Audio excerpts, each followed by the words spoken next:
माणसांप्रमाणे आता जमिनींनाही मिळणार भू आधार क्रमांक। राज्याचे मुख्यमंत्री देवेंद्र फडणवीस यांच्या सूचनेनंतर आता महसूल मंत्री चंद्रशेखर बावनकुळे यांनी हा ऐतिहासिक निर्णय घेतलाय। यामुळे काय होणार तर राज्यातील शेतजमिनींच्या पोटहिश्यांची मोजणी होणार आहे। यामुळे 7/12 आणि नकाशांचा मेळ बसणार असून 2 कोटीहून अधिक पोटहिश्यांचा डिजिटल कायापालट होईल। आता भू आधार म्हणजे काय ते समजून घेऊया।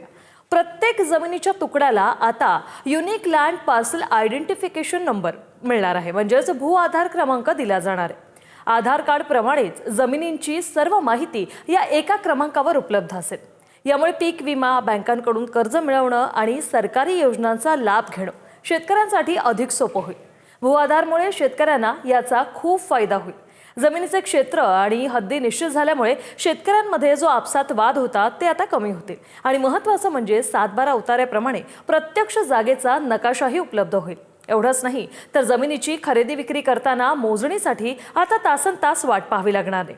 आता नकाशात आहे पण जागेवर नाही, ही शेतकऱ्यांची जुनी तक्रार जी आहे ती इतिहास जमा होईल। महसूल विभागाचा हा डिजिटल अध्याय ग्रामीण अर्थव्यवस्थेला नवी गती देईल यात शंका नाही।